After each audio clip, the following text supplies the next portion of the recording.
Good morning, बच्चों. Today we are going to discuss our worksheet number 8. The chapter is same, microorganisms. We know microorganisms can be our friend and can be our foe. ये सब हमने अपने previous worksheets में पढ़ा है. कभी आपने सोचा है कि आप गर्मियों के मौसम तो आम का होता ही है, लेकिन आप सर्दियों में भी आम का स्वाद ले पाते हैं, लेकिन उसके तरीके अलग हो सकते हैं.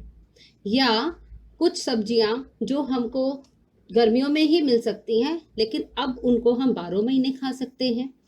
उनका तरीका क्या है कि उसके हम अलग अलग तरह से प्रिजर्व करते हैं. What do you mean by preserve? संभाल कर रखना, बचा कर रखना. किससे? माइक्रो ऑर्गेनिज्म से. ये जो माइक्रो ऑर्गेनिजम्स होते हैं, ये जैसे ही इनको उनके फेवरेबल एनवायरमेंटल कंडीशंस मिलती हैं, जैसे कि हीट, मॉइस्चर एंड जो भी इनको चाहिए वो कंडीशन जब इनको मिलने लगती है, तो ये बहुत तेजी से ग्रो होना शुरू हो जाते हैं. जैसे ही इनको इनकी फेवरेबल कंडीशंस मिली, they start growing very fast and they start contaminating the food. And contamination is a natural process. It happens. हम कुछ खाने की चीज बाहर छोड़ देते हैं तो एयर में जो प्रेजेंट माइक्रो ऑर्गेनिजम्स हैं वो बड़ी जल्दी उनको खराब कर देते हैं. और जैसे ही हम लोग, अब गर्मियों के मौसम में जल्दी खराब हो जाता है खाना, क्योंकि गर्मी ज्यादा है, माइक्रो ऑर्गेनिजम्स एक्टिव होते हैं, और उससे भी ज्यादा जो हमारा खाना है वो खराब होता है बरसात के मौसम में, क्योंकि बरसात के मौसम में मॉइस्चर होता है और मॉइस्चर माइक्रो ऑर्गेनिजम्स के लिए बहुत फेवरेबल है, उनका फेवरेट है. सो हम कैसे इन सब चीज़ों से, इन माइक्रो ऑर्गेनिज्म से अपने फूड प्रोडक्ट्स को बचा सकते हैं, वो हम आज पढ़ेंगे. सो अब जो अगली लाइन है जो हम पढ़ने जा रहे हैं वो है measures to protect food. Measures, एक मेजर आप पढ़ते हैं मैथ्स में, मेजर द लाइन.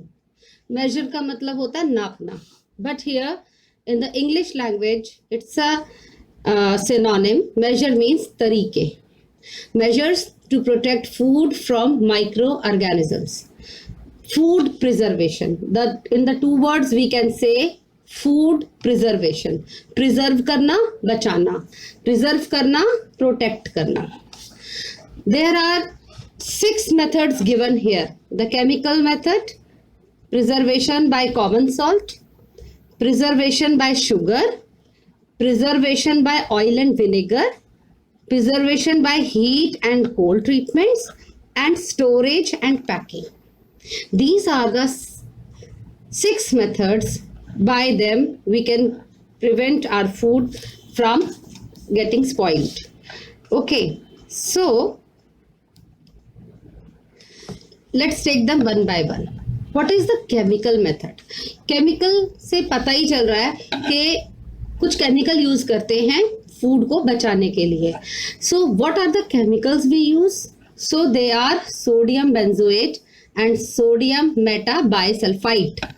इनको बोलना आना चाहिए बेटा, and you should know the spelling perfectly.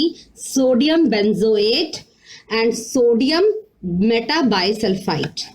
These are the two chemicals which are used to check the growth of microorganisms.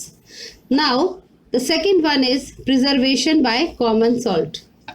Meat and fish, basically the non-veg is, if covered with the table salt or common salt we can say, ये bacteria की growth को रोक देता है. इसीलिए जहाँ पर भी यहाँ पे रॉ मीट को प्रिजर्व किया जाता है, फिश को प्रिजर्व किया जाता है, वहाँ पर क्या करते हैं, जो बहुत सारा कॉमन सॉल्ट जो है वहाँ पर डाल दिया जाता है, उनके आसपास बर्फ के साथ या कॉमन सॉल्ट डाला जाता है, जिससे कि ये प्रिजर्व्ड रहते हैं.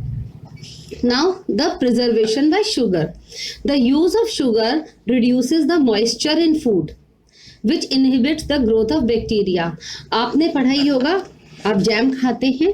जैम क्या है?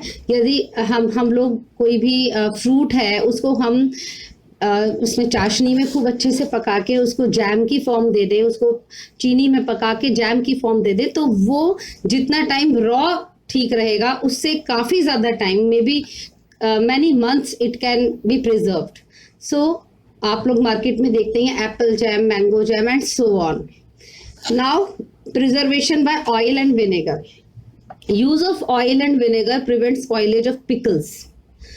अचार आपके घर में मम्मी डालती होंगी तो वो उसमें तेल की मात्रा अच्छे से रखती होंगी, क्वांटिटी ऑफ जो ऑयल है उसको परफेक्ट रखती होंगी. जो अचार के जो क्वांटिटी है उससे ऊपर तेल को रखना होता है. यदि जो ऑयल है उसका लेवल नीचे जाएगा तो ऑयल से ऊपर वाली जो फांके हैं उनमें फफूंद लग जाएगी, फंगस लग जाएगा, माइक्रो ऑर्गेनिजम्स ग्रो हो जाएंगे और उतना अचार खराब हो जाएगा. सो जितना अचार तेल में डूबा है वो बढ़िया रहेगा. और इसी तरह ऑयल तो हम लोग अपने घर में जब अचार बनाते हैं वो यूज करते हैं, लेकिन जो प्राइवेट कंपनीज हैं जो आप मार्केट से अचार लेकर आते हैं, they use vinegar instead of oil. They use less oil because it is expensive. They use vinegar to prevent spoilage of pickles, because bacteria cannot live in such an environment which have oil or vinegar.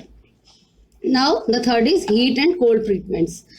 आपने सफल मटर खाए हैं जो कि गर्मियों में सर्दियों में आते हैं लेकिन गर्मियों में भी आपको बड़े आराम से मिल जाते हैं. वो आप कैसे खाते हैं, कैसे मिल जाते हैं आपको? वो पैकेट्स में आते हैं, उनको फ्रीजर में फ्रीज करके रखा जाता है और आप उनको गर्मियों में भी बड़े आराम से ले सकते हैं और वो बिल्कुल फ्रेश लगते हैं. इसी तरह से आप लोग मार्केट में बहुत सारे ऐसे प्रोडक्ट्स हैं जो सेमी कुक्ड होते हैं और मार्केट में मिलते हैं, जैसे कि आपने मकैन्स या ऐसी कुछ चीज़ें खाई होंगी, या आप लोगों ने बहुत सारी चीज़ें मार्केट में अवेलेबल हैं जो कि जिनको डीप फ्रीज कर दिया जाता है और जब उनको हम फ्रीजर से निकाल के आराम से पका सकते हैं, वो कई महीनों तक ठीक रहते हैं. So cold treatment, this is called cold treatments. And also heat treatment also. हम लोग घर में जब फ्रिज नहीं हुआ करते थे तो लोग कैसे अपने दूध को ठीक रखते थे कि दूध को उबाल कर रखते थे, उबालते थे, एक बार सुबह उबाल दिया, एक बार शाम को फिर उबाल दिया, कुछ घंटों के बाद दूध को उबाल देते थे तो जो भी बैक्टीरिया उसमें घुसने की कोशिश करते थे वो डिस्ट्रॉय हो जाते थे. तो this is good example of heat treatment. लेकिन आजकल हम लोग मिल्क के लिए कोल्ड ट्रीटमेंट यूज करते हैं, हम फ्रिज में रख देते हैं, हमारा दूध ठंडा रहता है और खराब नहीं होता. सो here is an also an example of pasteurization. The word here is pasteurization. अब पास्चराइजेशन क्या है? जो दूध आप लोगों को पैकेट्स में मिलता है वो दूध पास्चराइज्ड होता है. उसमें क्या किया जाता है, जो मिल्क होता है उसको 15 से 30 सेकंड तक 70 डिग्री सेंटीग्रेड तक उसको हीट करते हैं. उसको बॉईल नहीं करते, हीट करते हैं. उसके बाद उसको ठंडा करते हैं. जब वो ठंडा हो जाता है तो उसको बैग्स में भर देते हैं, जैसे यहाँ पर दिखाया हुआ है. इनको बैग्स में भर देते हैं और इससे क्या होता है कि जो माइक्रो ऑर्गेनिजम्स हैं जब हीट किया तो वो मर गए और उसके बाद हमने उसको ठंडा होते ही उसको बिल्कुल कूल कर दिया तो अब वो ग्रो नहीं हो पाएंगे. It stops the growth of micro organism. लेकिन हाँ, अगर वही थैली अगर हमने अब फ्रिज से निकाल के बाहर छोड़ दी, छूट गई हमसे, तो वापस वो एक नॉर्मल टेम्परेचर पर जब आ जाएगी तो वो दूध फट सकता है. And this process is called pasteurisation, which was discovered by the scientist named Louis Pasteur. बेटा इन साइंटिस्ट का नाम आपको विद स्पेलिंग याद होना चाहिए, लुईस पास्चर. और पास्चराइजेशन का प्रोसेस इन्होंने ही हमें सिखाया. And pasteurized milk can be consumed without boiling. The last one is storage and packing. Nuts and vegetables are kept in an airtight sealed packets, जो हम घर में रखते हैं airtight container में रख देते हैं, which protects them against microorganisms. एक और मैं तरीका आपको बताती हूँ जो आप बड़ी क्लासेस में पढ़ेंगे.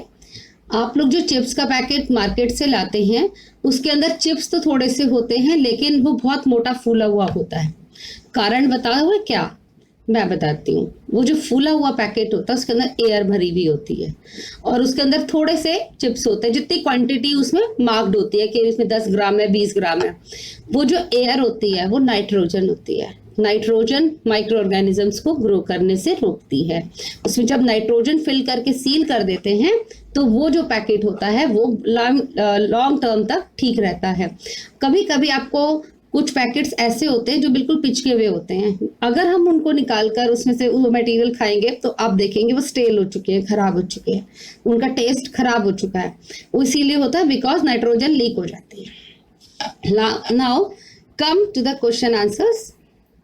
Name any two chemical preservatives. You can get from this line. Describe any four methods of food preservation. Any four. You can write any four. Why is more oil and salt added to pickle? Now, when you solve the question number 2, don't use this point because this point is covered in question number 3. So you can use other points. The fourth one is name any 4 things made from mango that we can preserve. Means वो 4 things के नाम आपको बताने हैं जो आम से बनाते हैं और बहुत लंबे टाइम तक हम खाते हैं। थोड़ा सा कुछ पिक्चर्स मैं आपके साथ शेयर करूंगी और वो पिक्चर्स कौन सी हैं जरा इसको ध्यान से देखो। यहाँ पर क्या हो रहा है? This is what is this? This is pasteurisation. ठीक है, दिस इज पास्चराइजेशन।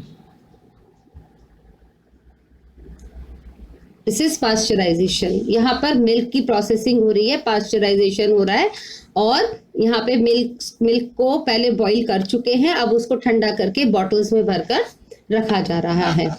इसके बाद नेक्स्ट देखिए, अभी लास्ट क्वेश्चन था कि मैंगो को किस तरह प्रोसेस किया जाता है? In the form of jam, in the form of pickle, in the form of what is this? Can you get it? Anybody can name it? Yes, this is आम पापड़ जो हम इंडियंस खाते हैं। 3 टाइप्स तो मैंने आपको बता दी। Can you answer the 4th type? Yes, you have to write the 4 types we can preserve mango for long term. And now come to the worksheet. You have to complete your worksheet and send to me in one day, next day. Okay. Thank you.